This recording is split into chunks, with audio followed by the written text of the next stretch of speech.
Hey there, welcome back to another episode of Broke Up, Not Broken. If you're going through a divorce, don't worry, you're definitely not alone. This is your one-stop shop for mastering your life and your finances throughout the entire divorce process.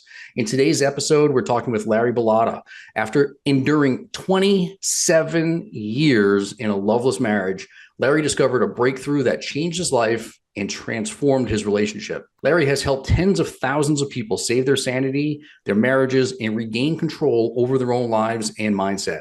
As living proof that it only takes one to heal a marriage, Larry teaches men and women how and why all hope is not lost, no matter how desperate the situation may appear. So if you're feeling overwhelmed by your divorce or your current station of life, please don't be.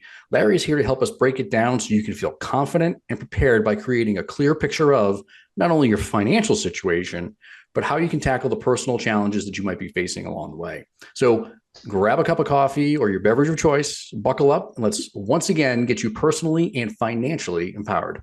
Larry, welcome to the show. Hey, Jimmy, thank you for having me.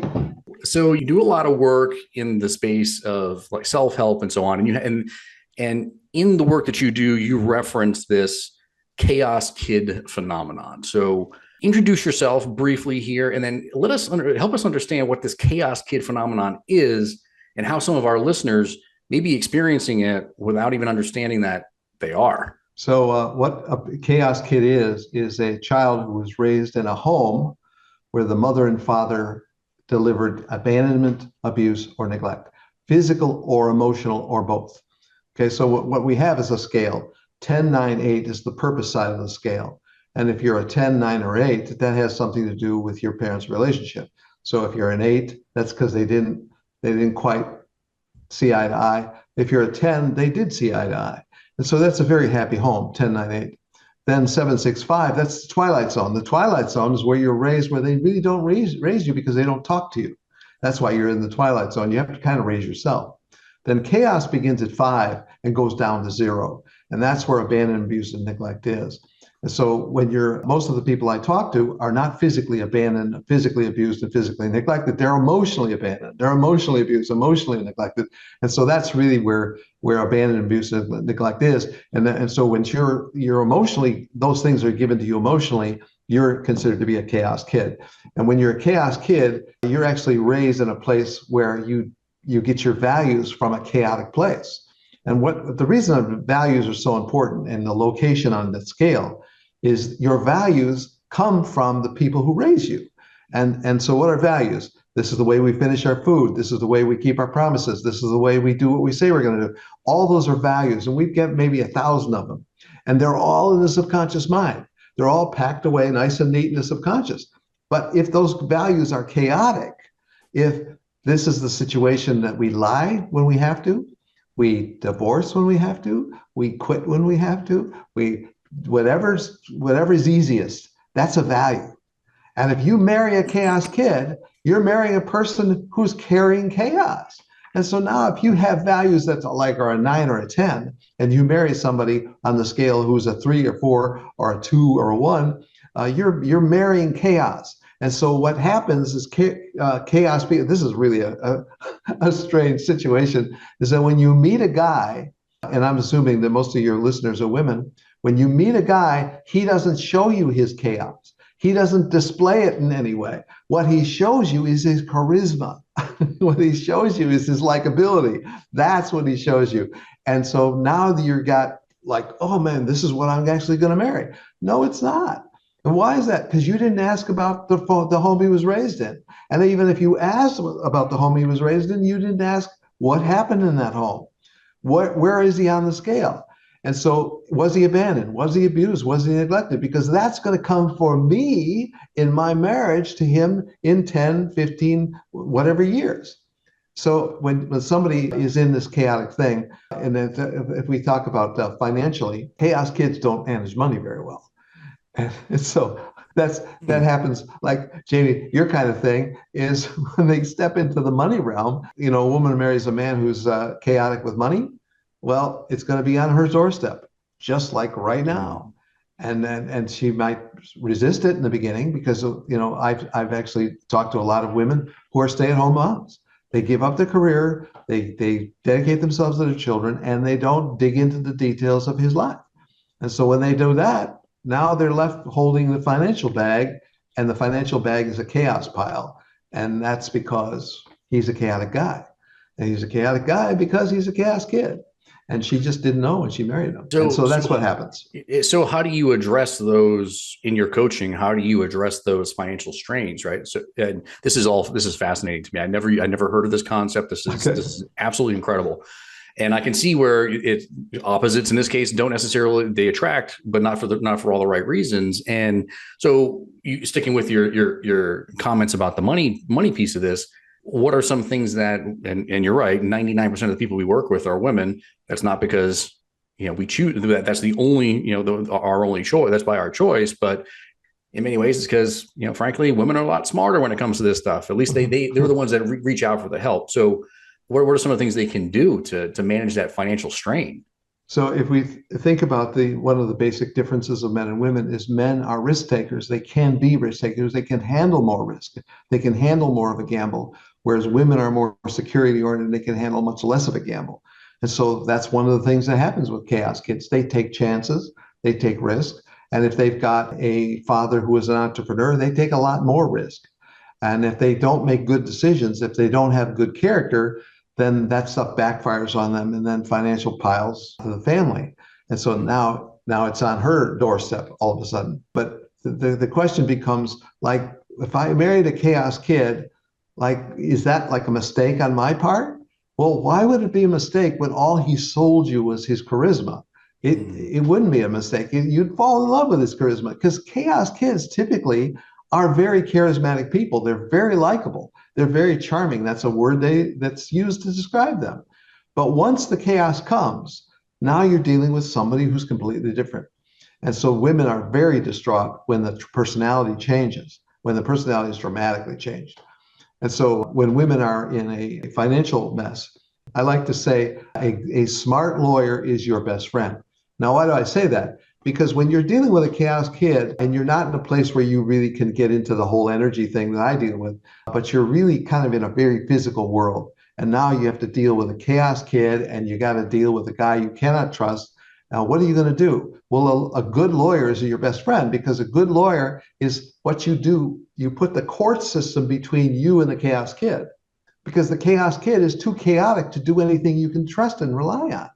Yeah. Because remember, the subconscious mind that's running his life is a chaotic system, and you can't trust it. You can't rely on it. There's no goodwill there. So you put a court system and a lawyer between you and him. And you do that because their job is to protect you from the chaos in him. And so when you start to see it that way, okay, so if I put a good attorney and a court system between me and my chaos kid, I'm going to be safe enough to have myself and my children represented by the court system. Because that's really what the purpose of court systems are. It's to protect the woman from the chaotic man, or in some cases, the chaotic woman from the man who's the purpose guy. Sometimes that happens.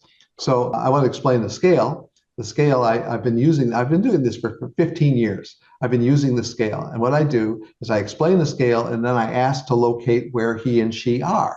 So the purpose is 10, 9, 8. Twilight zone is 7, 6, 5, and chaos from 5 to 0. So that's the scale. And so what is that? What are those numbers? And how do you locate yourself? If your parents were really together and they really taught you, you get 10, 9, or 8. And the only reason there's 10, 9, or 8 is because your parents might have not been really getting along really well, and that might rate an 8, or it might rate a 9. But if your parents were spectacularly in love, that would be a 10. So that's a 10 home with great values. But sometimes what happens is these parents, and this is a funny thing, it really boggled my mind when I started to discover it, is when parents teach that we need to take care of the less fortunate. The children get an idea, oh, take care of the less fortunate. Okay, I should probably marry the less fortunate. So now they're attracted to a chaos kid. Somebody raised from a really bad home, because that's the less fortunate. And so the parents don't know that what they're doing by taking care of the less fortunate. But I've brought this up, And I've told people, do you have anything in your family that took care of the less fortunate? My parents were always adopting people. They were always taking care of soup kitchens, and so they were showing exactly how to do that. And so they got the idea I should marry the less fortunate. So now a 10 marries a 0, or a 10 marries a 2. Well, a 2 value system is not a value system that you can rely on. It's not good for relationships. It's not good for money. It's not good for faith. It's not good for anything that we hold dear, especially if you grow up in a 10 home. So when you have these separate value systems, you're now having to deal with all the consequences of marrying the less fortunate. And sometimes that's really, I can't believe how many times that happens, but that's what the parents are doing. In all their good intention, they're giving the children a message: take care of the less fortunate. And the children advance it to, let's marry the less fortunate. That'd be the next best thing I could do. But now they're not prepared to marry the less fortunate because they're marrying chaos kids. And so one of the things I teach is called the care and feeding of a chaos kid. And the reason I talk about that is because the care and feeding of a chaos kid is taking care of a really exotic animal, like exotic spiders and animals and lizards and stuff. They're very delicate, very fragile creatures. And if you change their water, their food, their temperature, their environment too severely, they'll die. But that's the way you almost have to think about chaos kids. You have to really take care of them. And if you're not prepared to take care of them, you're going to be blown away because you're not ready to do it. You can't take care of them. Because, for instance, if we take the analogy of the exotic animal, you can't say anything you want to a chaos kid. You can't just blurt out your feelings. That's not allowed. It's not possible because they take it so many just wild ways. So you can't say anything you want to a chaos kid because they're not resilient. That's the problem with chaos kids. They're not resilient. They can't bounce back. They can't step away from hurt feelings. They can't forgive and forget. They can't do all the things that we do when we're raised in a 10, 9, 8 home, because that's a huge difference. So when I'm talking about a good attorney is your best friend, because when now realize you have a chaos kid, and that chaos kid does not have the best of intentions, and remember what's running their life is their subconscious mind. Well, what's in the subconscious mind? They don't know. They don't know what's down there, but that's what's running them. So the subconscious thoughts are coming up into the conscious, and now they're thinking these thoughts that are crazy and wild and erratic. One of the things that we do, part of the services we provide are mediation services, right? And that's where people can get together in the same room and hash out their differences and negotiate their, basically the terms of their divorce from start to finish. We have 3 cases going on right now where we're helping people do that right now. And it's very friendly, it's very amicable. I would venture to guess that these are not the type of people that we would want to encourage to go through mediation, right? I mean, talk to me more about that, because we try not to use the court systems as much as we possibly can, because I recognize there's cases where you have to, because like in your point here, sometimes you have to let the courts do its job, because that's the only way to control the uncontrollable, right? Yes, and that's right. But if I had a magic wand, every one of the cases I worked on would go through mediation just to keep themselves out of the courts, keep more money in their pocket, frankly, because in many cases, the only people that are making any are coming out ahead in a lot of these cases are the attorneys, because they're the ones that they're padding their wallets. So I'm going to refer, I guess, where we can't really negotiate with people like that through a mediation setting. And would you agree with that? So if you think in terms of a chaos kid is 543210. That's abandonment, abuse, and neglect, and it's more severe as you go down. And it's not just a number, it's a value system. That's really what the numbers mean. They mean a value system. So if you want to mediate with a chaos kid who's a 2 and a wife who's a 10, that means she's raised in a really good home, has a really good value system. The parents taught a great father, great financial example and stability, and she's married to a 2. What happens? Well, the chances of that guy getting through mediation are not really high, because there's too much chaos governing his way of living and being. And so when it comes down to, actually what you're talking about a form of mediation. And that's really what you're saying. There's a form of mediation here, but if a guy is raised at a 2, that means he's got to really kind of fight all of these darker tendencies that are in his subconscious. And he's got to then think in terms of being rational, being, benefit of the doubt, all those kinds of concepts that we have, and reasonable and rational and having goodwill. What is goodwill? Goodwill is the ability to think good about the other person. Think good about the best interests of the children. Think good about my wife's intention, that she's not going to get some wild, crazy guy in her life and expose the children to that, right? So all that's based on what are you coming into? You're coming into a room where there's not an attorney. You're coming into a room where there's no court system. Like, what does that require? Goodwill. It requires a lot of goodwill. But if you don't have that in that chaos kid, you really can't finish the goodwill setting, because the goodwill setting really says we need goodwill for this to continue, because we need to cooperate. We need to have a give and take. We need to compromise. And so with those kinds of ideas in the setting you're describing, there's no backup court system and legal procedure. Because what does law do? Law says, we're going to force it on you. We're going to make you do it. Like if we talk about financial things, we're going to make you pay. Mm-hmm. You don't have a choice. We're going to enforce it with the police, right? That's a whole different system than the goodwill setting you're talking about. Yeah, absolutely. Well, just to shift gears a little bit here, a lot of the clients that we work with, again, mostly women, and not by design, this is all started to unfold here. One of the, I guess, common threads among the experiences that I've seen so far in my years of doing this is that there's some infidelity going on. Everybody's a narcissist, right? Everybody's a narcissist. Whether they're actually a narcissist or not, who knows? But almost everybody says my husband or my significant other is a narcissist, right? So there's infidelity. There's sometimes they're hiding money. There's some financial abuse going on. There's some level of betrayal going on. Some of it stems from the gentleman going through a midlife crisis. Right. Mm-hmm. There's something that they've reached a break. Maybe the kids are grown now and it's just, they're empty nesters and they realize, wow, I'm left with just you. Right. I don't have the kids to distract us anymore. It's just the two of us. And do we really have a relationship anymore? And there's that midlife crisis going on. How do we handle that? What are some of and then maybe just layering in some of the financial things we need to be on the lookout for that type of thing when you feel like it's starting to rear its head? So we've got, if a woman is raised in a good home and a man who's raised in a not good home, that's her subconscious and his subconscious.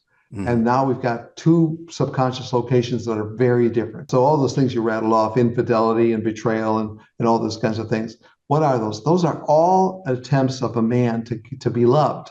I want to be loved and I want to feel important.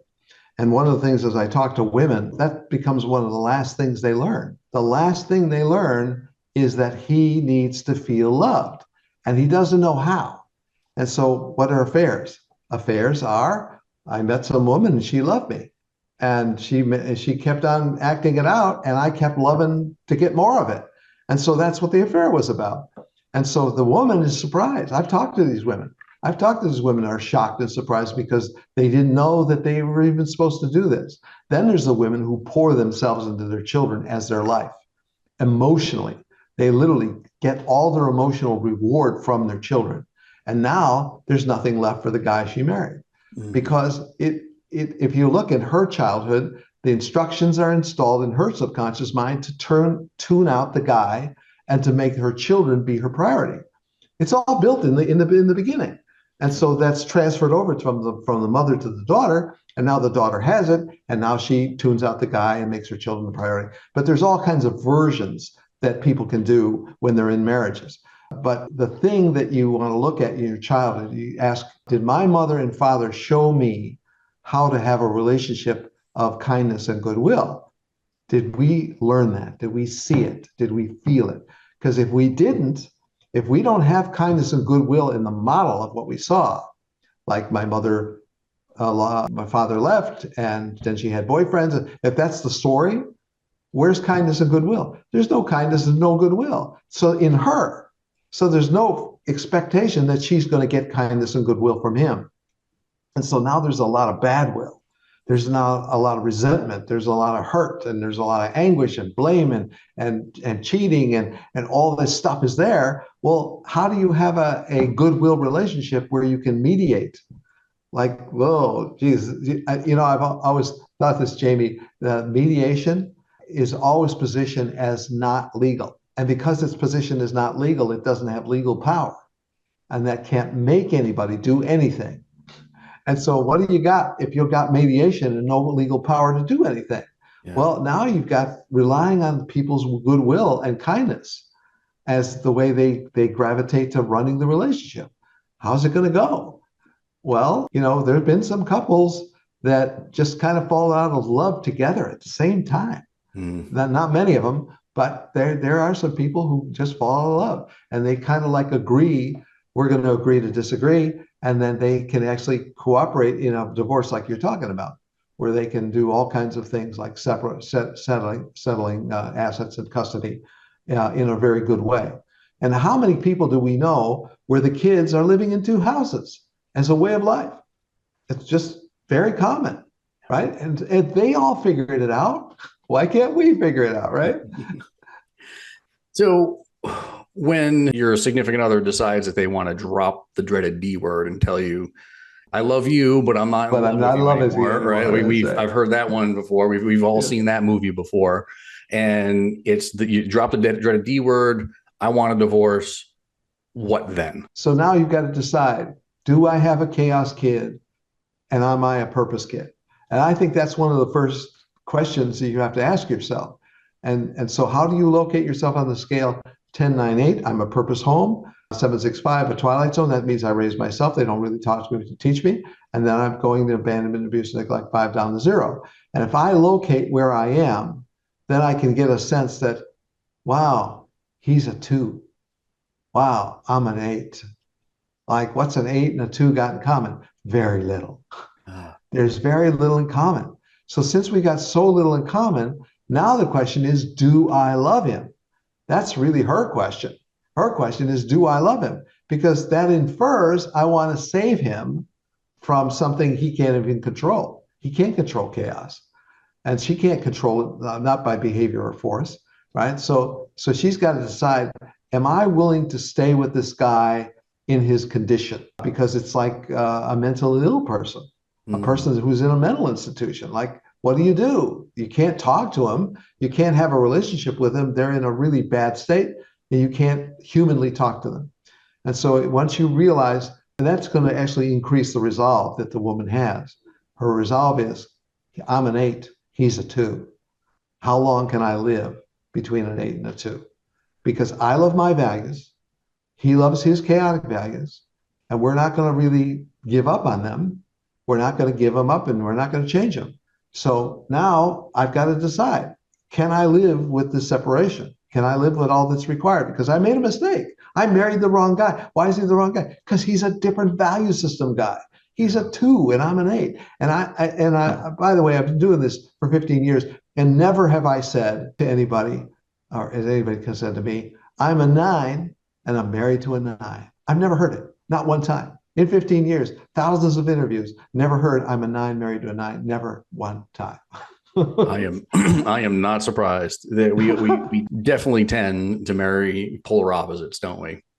Yeah, but remember why I do it, because I'm trying to marry the less fortunate.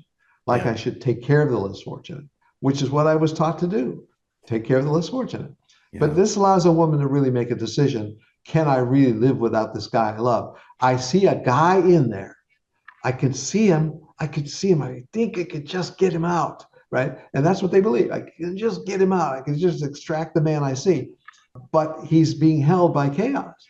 And because he's being held by chaos, that's like a bridge too far. You can't extract the guy from chaos. That's not something you have the power to do. Mm-hmm. And so maybe I just need to give him up. But why am I giving him up? I'm giving him up because of our locations. And by the way, If I talked to her 15 years ago, I could have found it out then, but she would have been in no shape to hear it. She couldn't have heard that. Well, he's a chaos kid. He's a 2 and you're an 8, and it's not going to go well after this. Oh, who's going to hear that? But I love him. Yeah. I love the guy he is. I said, he doesn't get to stay that way. He doesn't get to stay that way. But she wouldn't have been able to hear me. And that's the point I'm always pointing out to people. If I would have convinced you 15 years ago that you can't marry him because you're an 8 marrying a 2, you wouldn't have heard me.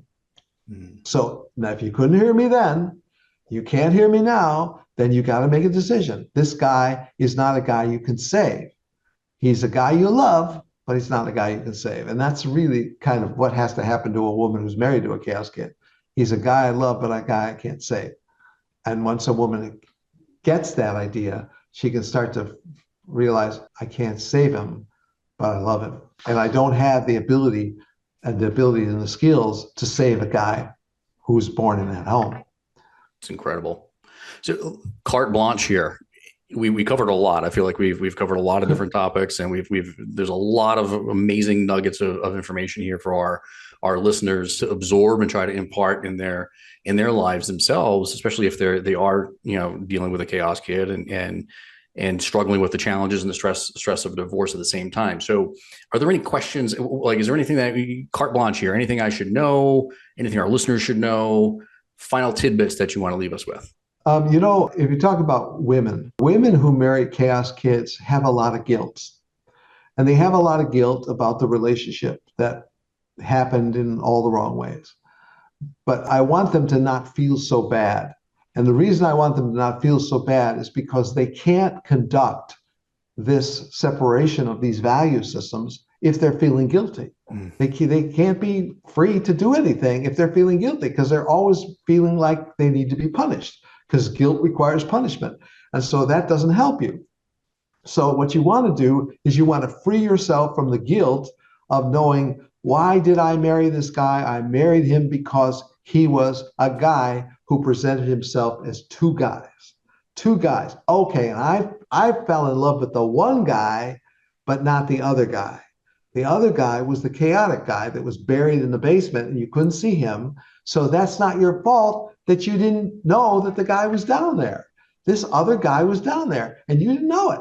So that's not your fault that you were an 8 marrying a 2. You couldn't know it, you couldn't explain it, and nobody could explain it to you. And even if they did, even if a Larry Bilotta showed up and gave you the full explanation 15 years ago, you know what? You would have married him anyway. And then when I realized, I would have married him anyway, even though I was warned, I would have married him anyway. Why? Because I love my chaos kid. Okay, so now here we are on the other side of the story, and now we're 15, 20 years down the line. How do I feel not guilty? I feel not guilty because I'm an 8 married to a 2, or I'm an 8 married to, God forbid, a 0, right? What happened to a 0? Oh my God, you don't want to know. You don't want to know what happened. All kinds of stuff happened to a 0. But that's really what this is. This is the value system of an 8 marrying the value system of a 2. And now you can't live to heal it. You can't live to redeem it. And the only thing you can ask for is a miracle, which you can't control. You can't control a miracle.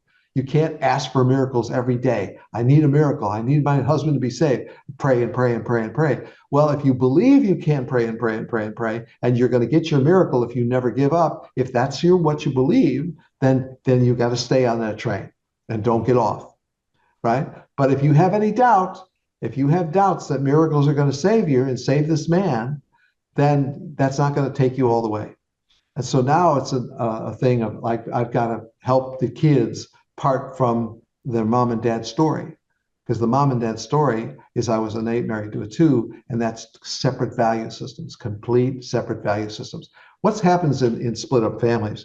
What happens is they have battle system values. And so that means the mother tries to put her values in. Then they go to the father's house and he tries to put his value systems in. And those kids are torn between the two value systems. And that's really what happens. And so the best thing to do with kids is to teach them that you are between two big cliffs of values. Now, on one side of the canyon, you've got your father's values. The other side of the canyon, you got your mother's values. And here's what your mother believes. And this is the thing a woman can teach her kids. She can teach her kids that these are the values that we believe in. These are the values your father believes in because of the way he was raised. And she can start to spell out, that we lie when it's convenient. We cheat when it's easy. She can lay out those values. But then she can lay out her values, which is what she learned from her mother and father, right? And she can start to teach the kids and let the kids decide. These are the values I was raised in. I was raised between an 8 and a 2. And now I got to make a choice. What do I want to do? How do I want to live? Do I want to live on my mom's values, or do I want to live on my dad's values? Yeah. And so this is all part of a woman feeling better about this ending that she's got to go through. Because that's really like a woman who's going through guilt and she's trying to end a marriage. What a terrible thing that is. Yeah. We don't want more of that. No, and I see it happen all the time, right? I mean, and that's just, I think in human nature, we tend to feel guilty when we have to make these tough decisions and we know we're going to hurt other people that are in our lives. But if it's the best thing for us in the long term, we just have to be able to push past it, right? And what I've heard, from in the last few minutes of our conversation here, the theme that I'm picking up on is you have to give yourself some grace. Yes, right? You have to give yourself that opportunity to forgive yourself and give yourself some grace and move. But there's got to be a story to that grace. Yeah. And the story to that grace is the 8 married to a 2, separate value systems can't stay together for a very long time. Yeah. They just can't do it. It's not humanly possible to stay happy with an 8 and married to a 2, or a 9 married to a 2, or a 10 married to a 0. These are too dramatic a separation. And so when kids are in the mix, the kids have to be taught, because that's something a woman can do. She could teach, this is what mom value systems are, and this is what dad's value systems are. And I'm not saying that dad's value systems are bad, but I want you to make the choice. Do you want to defend this value system, or do you want to be with my value system? You got to choose, because you're going to be living between 2 homes. That's 2 value systems. And so when a woman's feeling like she can teach without guilt her kids' values, she's going to feel like really good. And she doesn't have to make her husband the evil guy. She just has to say, this is the way that family valued everything. Yeah. And that's a family thing. That's not just the guy, it's the family. And if she's in a really chaotic mess with a really painful values, she's got to lay out to the kids, what's that dysfunctional family, what's that TV series? Shameless. Shameless is a dramatization of values that are really, really destructive. But that's kind of what we're talking about. Yeah, if you're in that kind of setting. But the big thing is, what are you learning from it? That's the big thing. And that's not easy to answer, but it's worth answering. Yeah, absolutely. Hey, Larry, this was an awesome conversation. Thank you so much for joining us and imparting all this wisdom on us. I'm sure our listeners are going to have gleaned a lot of really good information. And if they were to want to reach out to you to connect with you to maybe get some help in their own lives, where can people find you? Okay, so oddly enough, this is LarryBilotta.com. And if not that, like the You Can Save This Marriage.com is the program side of this. Okay. So the program is talked about in You Can Save This Marriage, and the other parts of the Larry Bilotta story are on LarryBilotta.com. Excellent. I will make sure that all that information is in the show notes for our listeners. So if you're driving or you're not in a good spot to jot that information down, don't worry, it will be in the show notes for you. Thank you again, everyone, for joining in and tuning in and listening to this conversation today, and for supporting us all along the way. We've been growing by leaps and bounds here because we have an amazing audience, and a lot of people are starting to like and subscribe and follow us, which is awesome. So if you haven't already, please do so. Subscribe, like, follow, do whatever, all the stuff you do on socials. If you need help with your own handling the financial nuances of your own divorce, our team is here, ready and open, available to help all across the nation. We've taken on cases in almost every state at this point. We can work in all 50 states, so location is not an issue for us. More information can be found at allegiantds.com, our website. You can book a complimentary and confidential conversation with myself or one member of my team to get you the help that you need. So people like myself and Larry, we are really just here to help and support you and get you through this because you recognize it is very, very challenging. So, and we've been there before, right? At least I have. And I appreciate you tuning in. Thanks again, everyone, for listening, and we'll see you again next time.